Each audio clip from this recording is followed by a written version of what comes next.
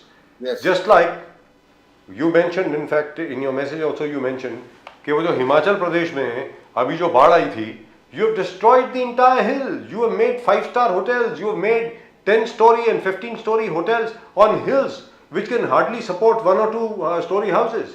So what is going on over here, BNK साहब? Hill development नाम की कोई चीज नहीं है क्या? Or hill touching the rivers. Yes. Rivers are flowing out there. Yeah. So there is no such thing as mountain and hill development.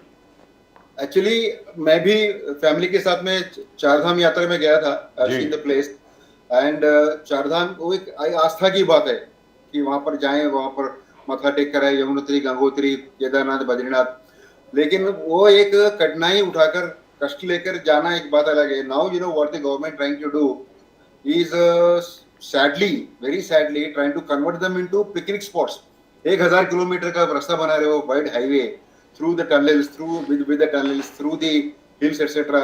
Soil loose है वहाँ पर, गेंदे नाम की चीजें नहीं, सारे पेड़ काट दिए आप लोगों ने, वहाँ पर टनल बना रहे हो, soil loose है, गिर रहा है, बाढ़ आ रही है, डैम वहाँ पर बहती जा रही है. तो you trying to convert that into picnic spot. I mean that is not the way a religious place should be treated, you know. ठीक है, जिसको जाना है वहाँ जाएगा, लेकिन ये इतना सारा 6 लेन का 4 लेन का हाईवे बनाओ, वहाँ पर गाड़ियाँ भगाओ, 6 घंटे में दिल्ली से वहां पहुंच जाओ. I mean, it is ridiculous. You're downgrading the status, the level of the religious.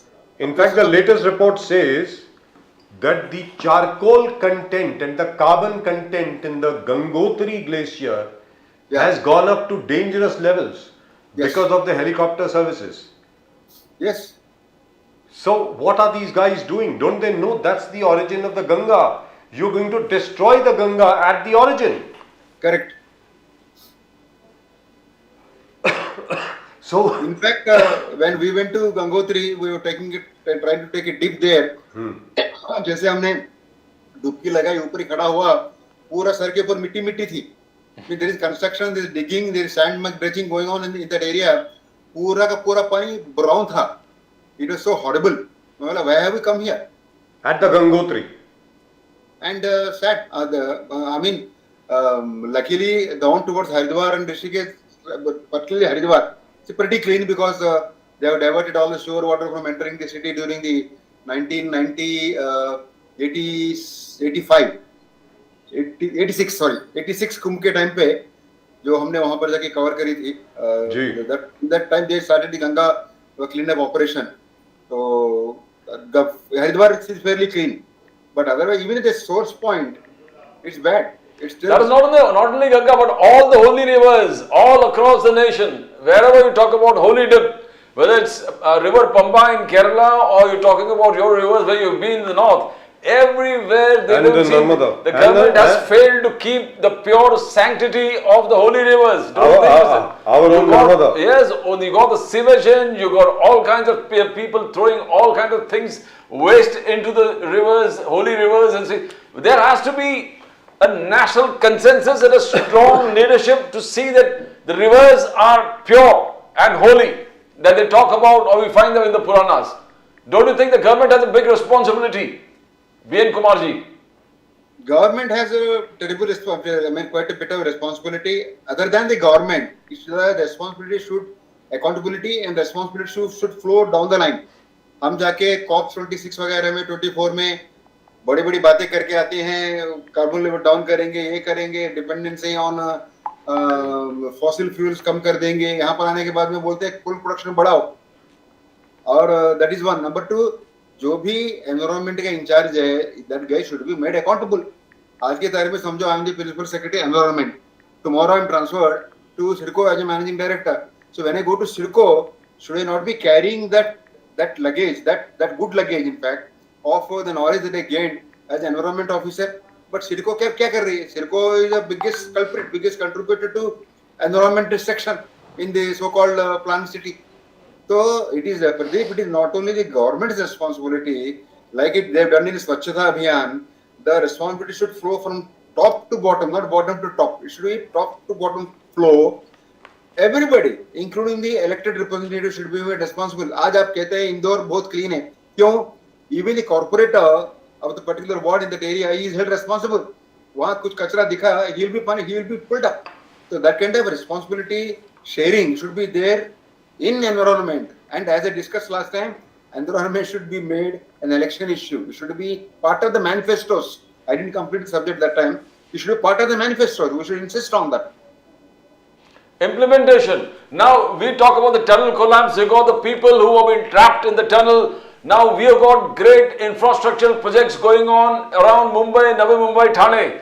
Mumbai Metro, 14 rails, Navi Mumbai International Airport, Mumbai Trans Harbour, Link Sea Link, Bullet Train, Airoli Katai Tunnel Road, Goregaon Mulund, Coastal Road. Now who is looking after the safety aspects here? Now after this particular incident that has happened, and we are very much worried about the people who are trapped underneath.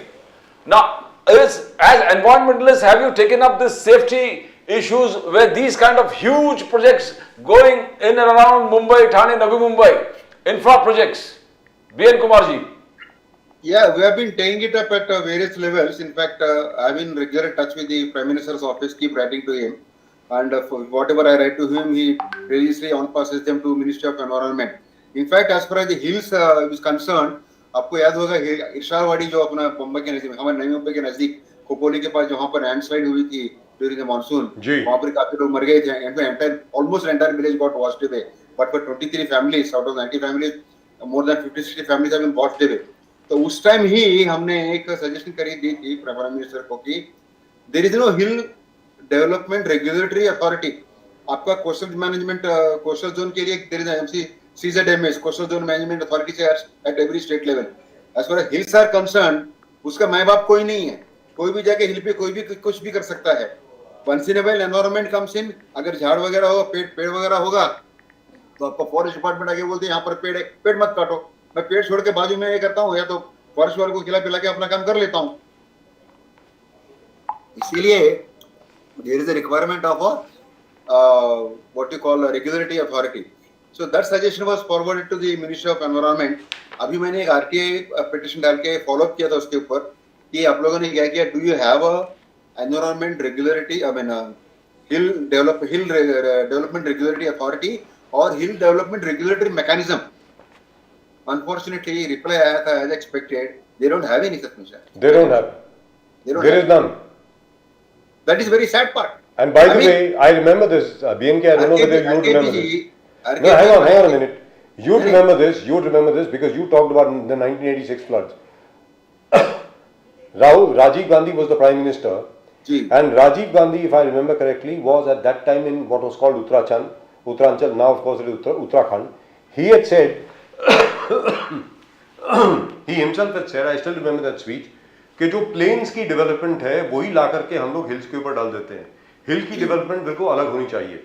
And he himself had suggested that way back in 1986-87. But very unfortunately, and I M I am talking about at that particular time. I mean, it's almost what, 36 years ago. Yeah. And nothing has happened. Nothing has happened so far.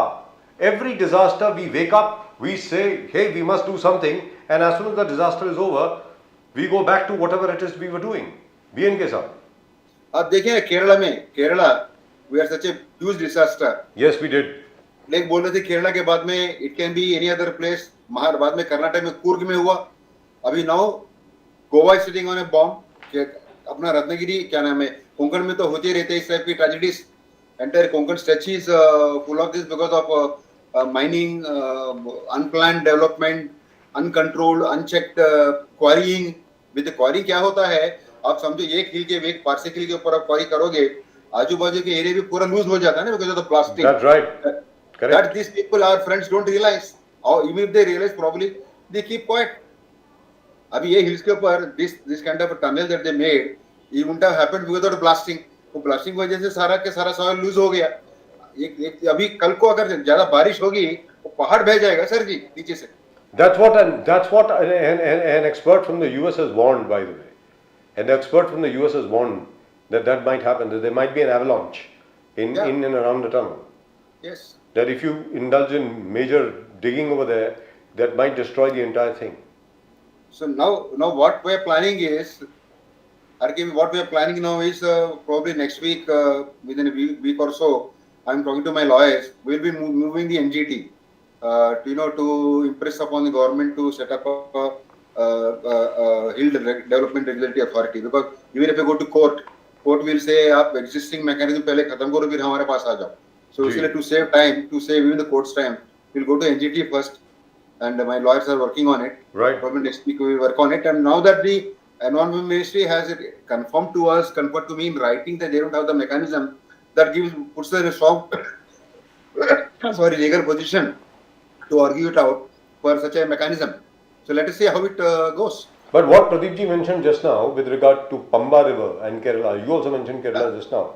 Now, if you remember, this was during Mrs. Indira Gandhi's time, where Mrs. Indira Gandhi was absolutely against any sort of development in the Silent Valley, if you remember, in Kerala. And then after that, they were able to pass legislation. I think this happened after Rajiv Gandhi, during Narasimha Rao's government. They were actually able to pass legislation where you could actually build in and around the Silent Valley. And you know the disaster which took place after that. To your knowledge, has anything been done after the massive floods which took place in Kerala? That such a thing should not happen again? BNK sir? Unlikely, because we don't wake up unless in fact we have a case of violation of CRZ rules in Kochi, the Supreme Court had to come down very heavily and demolish 2-3 buildings there. Though the investors, people like you and me who bought flats there, they lost heavily. But the compensation that was paid to them was minuscule as compared to the investment that they made. But from the government point of view, the politicians are busy fighting politics. आज खत्म हो गया, कल election होगा. In fact आज की तारीख में इंडिया आप देखोगे, एक जमाने में India used to be called the country of festivals. आज की तारीख में we are a nation of elections. हर महीना, हर वर्ष में That's our festival. कहीं ना कहीं इलेक्शन, कुछ ना कुछ इलेक्शन होते रहता है. And all political parties, whether it is BJP, Congress और anybody else, they have taken it up as a major issue. अभी आपको देखिए ना, म्युनिसिपल इलेक्शंस हो रहे थे राजस्थान में, यूपी में. Prime Minister goes there and campaigns. And the Prime Minister is always also talking about one nation, one election. I think that is a better thing. Yeah, one nation, one election. It will save. In fact, people were saying, one planet. We have one planet, one life. I'm saying one planet, one life. No, they didn't say one life. They said one planet. So I said one planet, one city, and one life. So, एक ही जिंदगी है. the hills of इसी जिंदगी में करें.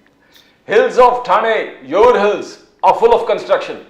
Full of construction. We are talking about, hills occupied in Uttarakhand and elsewhere.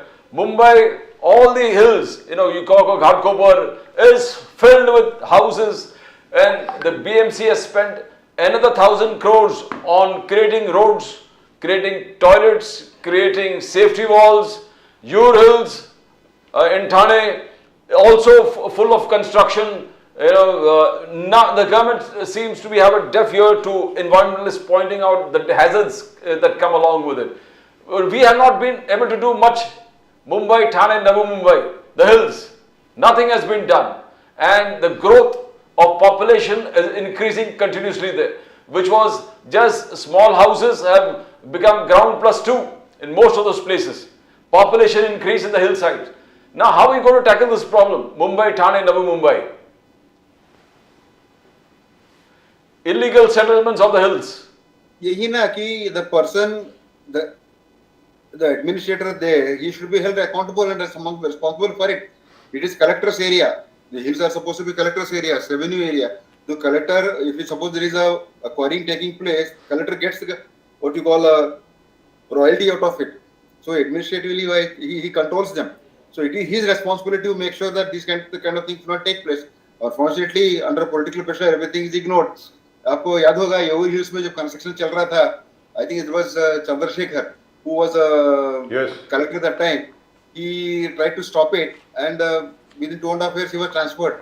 And the local people, the auto rickshaw people, they held morcha. They conducted morchas asking for reinstating their collector. Bal Thackeray intervened and reinstated it. But after that, what happened? After nothing is happening. It is not only the question of hills of Thane. आप Yeoor hills का इस side towards Mumbai side Mulund हो गया, घाटकोपर, ये side भी देखिए, और नवी मुंबई का भी देखिए. Hills are under attack. अभी CIDCO, I think we discussed this last time. They are planning a huge township on the Kharghar Hills on the plateau. Disastrous. Official. That's it then. So what are you looking at? BNK, what are you looking at? एक joke सुनिएगा, एक practical joke है ये. BNHS, Bombay Natural History Society, has worked out a plan for a ecological park on the biodiversity park on the hills. Or Sirco, while advertising for the township on Kharghar, says it is in walking distance from the biodiversity park. I mean, wow. How can you have a township touching the? It beats common sense. सर पटकने को दिल होता है इनके ऊपर. No, what I'm trying to say is that at the end of the day, people have to realize what we are working towards. अब ये 2009 की बात है साहब, जब हम लोगों ने यहाँ पे कहा था कि उत्तराखंड को जो आप ऊर्जा खंड बनाने की कोशिश कर रहे हैं, you are trying to create more and more power over there, and you will generate power through, funneling the water of the Ganga through all these tunnels and all that. It is going to be an ecological disaster for Uttarakhand, and that's exactly what has happened. It's right there in front of you. when we talked about how Gangotri will one day be so polluted that the Ganga itself will die. I am saying so again.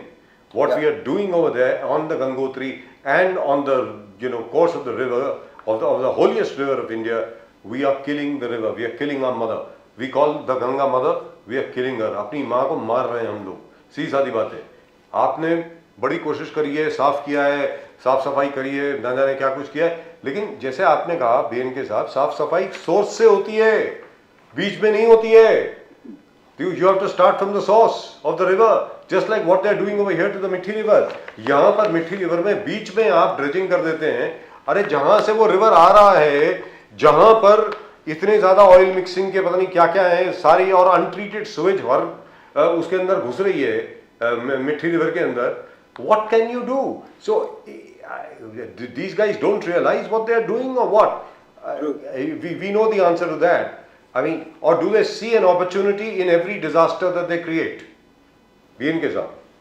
To me, that seems to be the attitude कि ठीक है जो होता देखा जाएगा.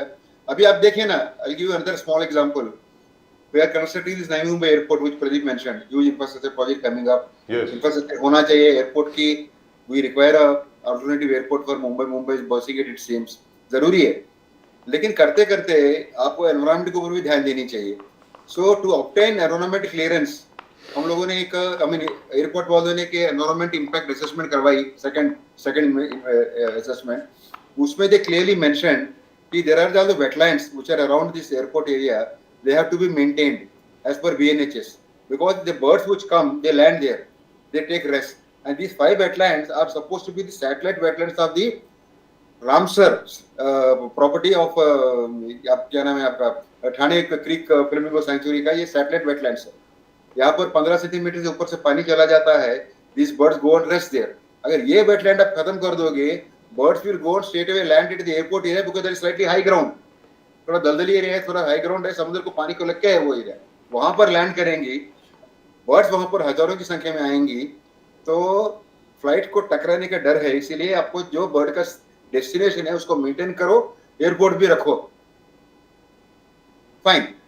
Environment report में Navi Mumbai airport, Navi Mumbai international airport limited writes very clearly these 5 wetlands will be maintained, and the golf course that is planned on the wetlands of NRI and TH Chanakya is being dropped and not being pursued. That is the commitment that they made to get the environment clearance certificate. In reality, CIRCO is working totally against that. They are going ahead with the golf course project. Luckily, it's pending in the court now, but they got the CRZ clearance for it, and MCZMA gave the certificate without checking the ground reality, whether it's a wetland or not. CIRCO ने certificate दे दिया, आपने बना दे बोल दिया हटी के wetland नहीं है, and CIRCO is not the authority as we discussed last time. Center has very clearly mentioned. So these are the kind of. So will the same thing happen? Will the same thing happen to the Balaji Tirupati temple, which is now coming up in your area? That's the biggest threat now. Now of course we are fighting it out in the NGT now. Let's see how probably we should be having a hearing very soon. So उसमें एक नया information ऐसे ही निकला खोजते. There is a report by JICA. JICA is the financing agency, Japanese international agency है जो they are financing this project. So उनका impact report, environment impact assessment report में clearly लिखा गया है कि this casting yard area on which the Balaji temple is going to coming up is a 7-year lease given to for the casting yard purpose. That means after casting yard is over, that ought to have been restored. वो करने के बजाय सिर्फ उसके अंदर land allot किया, और अभी CZMP coastal zone management plan का जो मैप आया है उसमें it is of nothing new in it. It is there part of the CRZ 2019. उन्होंने 100 मीटर एरिया से 50 मीटर कम कर दिया from the high tide area. That mean the limit for construction has been reduced from 100 meters to 50 meters. So now we can build it, but that's not valid because the old assessment report that commissioned by TTD and CIRCO itself very clearly says more than one third part of it comes in CRZ 1 and something else in CRZ 2. Just about 25% is a buildable area. उसमें तो construction हो ही नहीं सकती है. तो आशा हम ये रखेंगे NGT से कि NGT will intervene and hear us out very clearly, and we'll argue it out, reason it out, to say that this is ecologically sensitive area. हमें बालाजी मंदिर से कोई आपत्ति नहीं है, कहीं भी बनाए इसे, नेमियों में जगह की कमी नहीं है, सिरको के allot land anywhere, but away from the ecologically sensitive area. Right, thank you so much, BNK. Great pleasure talking to you, even though what you have to say is not pleasurable at all. So, but thank you very much. And all the very best to you and more strength to you. And we are always with you. At least our channel is completely with you. Namaskar, Vande Mataram. We shall keep updating as and when things develop. Please, thank you very much. Really appreciate it. Thank you. Well, that's just about it as far as the country is concerned and as far as Mumbai is concerned. We, I think, are facing a catastrophe. Yes, the ecology, it reminds you how critical it is. As I said, when you just look out of our window in BKC and the Mithi river, which is supposed to be a river, is there. It is not a river. It is something you can say a dark, non-flowing, it's a sewer. Static, stable fluid out there. It's a sewer. It's not a river anymore. We've turned a beautiful river into a sewer. The idea was to turn the sewer into a river. We've turned it into more of a sewer, carrying more poisonous, toxic stuff than anything else. It's just a dumping ground, that's all. And I still haven't recovered. As you can see, this Everybody's coughing. In fact, every participant in this debate were coughing. Everybody. Right from B.N. Kumar to Rakesh Shetty to many just of about them. everybody. Yes. Only Mr. Ali Daruwala was from Pune, so I think Pune air is possibly better. Right, do keep sending your responses to the channel. Channel को subscribe करें, like करें, share करें अगर आपका दिल करे तो, और subscribe ज़रूर करें. It'll help us, and I'm being very blatant about it. अगर आपको channel अच्छा लगता है तो channel की मदद करें, subscribe करें channel को. That's all that you have to do. And we do have some responses that have come. कुछ comments आए हैं. Let's take a look. Please do keep sending in your comments. But don't send in stuff which is obscene. Though as you see, you always believe in the freedom of speech. Yes, I am. देखें? In letter and spirit guaranteed by the Constitution.